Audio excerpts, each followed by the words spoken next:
So much like the target of success model, you're going to draw a target, round circles, and split that circle into separate segments. Okay, so we're going to start with a central point. We're going to draw a circle there.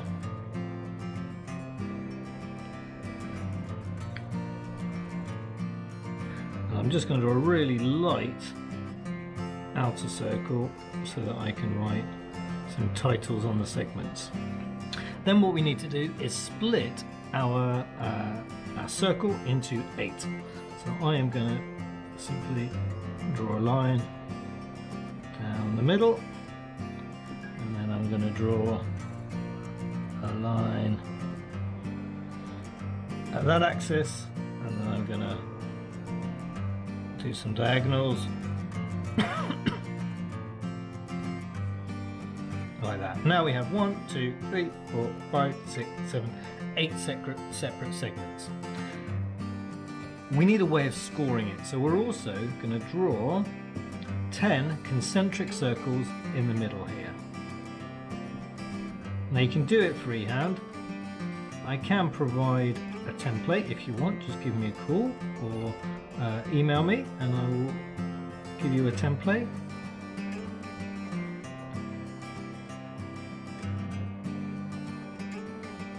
You can draw 5 circles here, but actually there's 8 different segments, so it's going to be better if you draw more circles, because you'll be able to score them with a bit more nuance and a bit more specificity. Alright, so how many have we got? 1, 2, 3, 4, 5, 6, 7.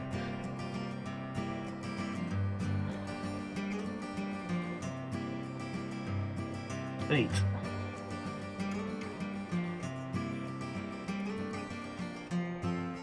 Nine.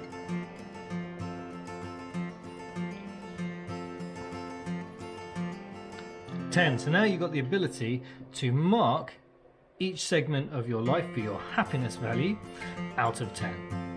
What are the sections? Well, we are going to start with our social selves. So I'm going to write social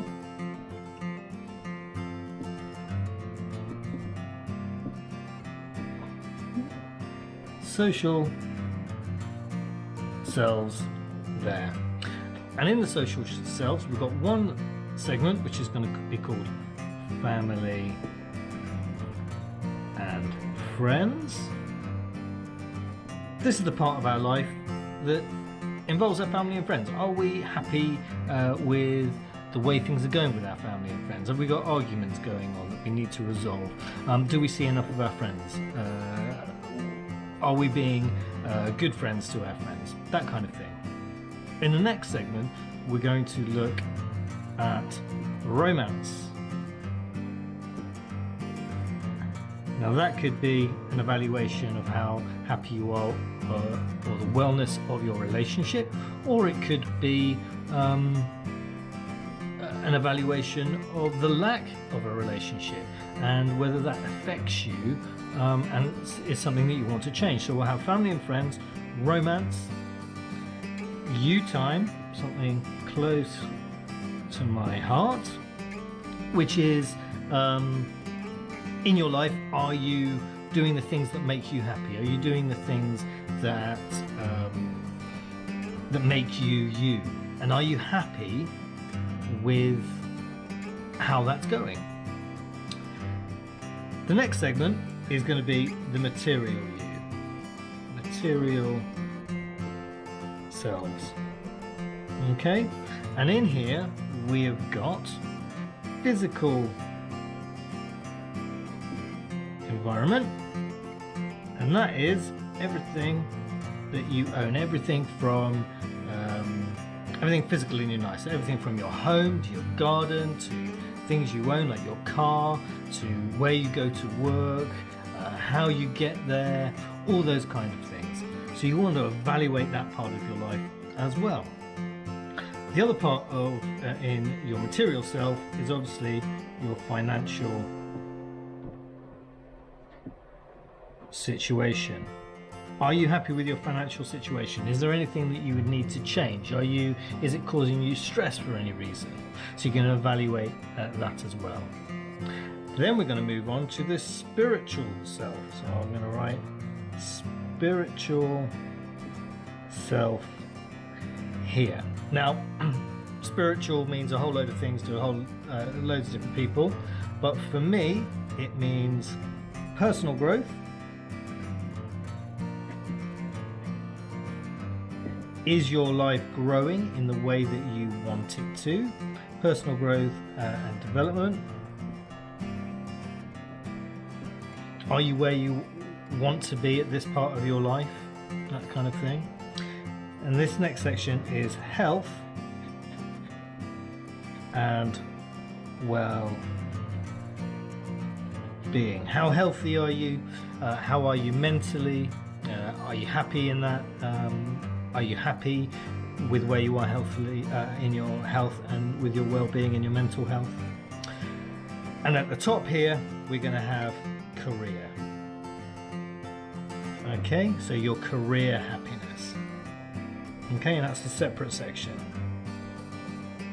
Okay, so we've got career here, spiritual self here, material self here, and social selves here. And what we do is we simply go around and ask ourselves critical questions about these areas of our life. So, and this is nothing a reflection on my life, but I'm just going to show you how to do it. So for family and friends, I'm going to assess how I'm feeling, my positivity, how happy I am with that particular area. So I've got 1, 2, 3, 4, 5, 6, 7, 8, 9, 10. So I am going to give this one, someone could give this one a 7 out of 10. That means that they are more than half average, more than half happy. But there's still a bit of room for improvement. There's still some actions that can we take. And at this stage, we're not even looking at the actions that we can take. We're just assessing the balance. Romance. Well, this is a very subjective one, and someone might score that really highly, in the middle, really low. Who knows? But so this one, so for ease of the visual, let's make that a really low score, a 3 out of 10. You time, let's give that one a 5. 1, 2, 3, 4. 1, 2, 3, 4, 5.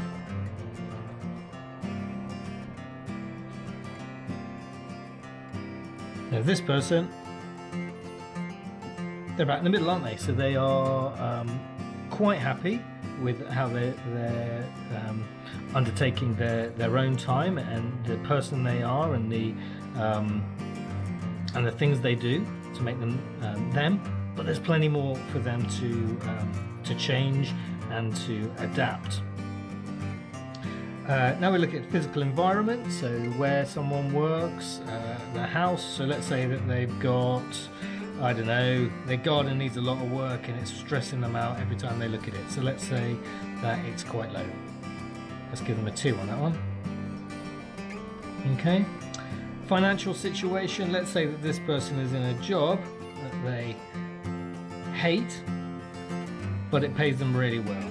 So they are financially really super happy. Health and well-being.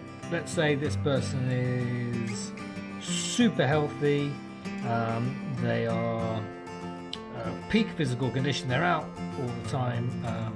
In this part of the U time, they do a lot of exercise, so they're quite happy. But their mental health, they're quite healthy, but their mental health isn't so great. So they're going to actually score this on an aggregate as a lower score. Okay, so we'll give them a lower score here. Personal growth and development. Well, this person is kind of who they want to be. There's room for improvement there. They do the things that make them them. They're financially really solid. but their mental health isn't so great. So the chances are they may not be in the place that they wanted to be in their life at this point. So we're going to score this one quite low as well. This is going to be different for everyone. And we've already given a bit of a glimpse into this person's world. They get really well paid, so that's great in terms of their evaluation of their career. Their mental health issues are related, let's say, are related to the career. They're not where they want to be in terms of their life, and that could be because of the career. So we're going to score this one low as well. But we're not going to score it really low because they are going to get quite well paid for it. It just might not be the thing that they want to be doing for the rest of their lives. It might not be a sustainable happiness. So let's whack that there. And as you can see, we then start developing a really nice visual about the balance that we have in our lives. And we can see really quickly what it is we need to do, what places that we need to work on to achieve that balance. And a balanced life will be a life that is all evenly distributed, and that's really important as human beings, that we have that even distribution, because these are the 8 things that make us happy if they all come together. Okay, so you may have a really balanced life which is really miserable, and then you know you need to work on everything. You may have a really balanced life which is absolutely amazing, and then that will be fantastic. Very rare, but absolutely fantastic. Okay, so I'm going to finish there, and I just wanted to show you really how easy it is to evaluate the balance in your life just with a pen or a pencil and a piece of paper, and 15 minutes and bosh, you've got yourself a full life evaluation. And the next step you're going to take is to look more critically at these areas that you think that you need to change, and start thinking about setting some goals. Start setting a vision and some goals so that you can start making progress towards that better position in that area. Okay, so I'm going to leave it there and get this posted so that you guys can get the benefit of it. Speak to you soon. Bye bye.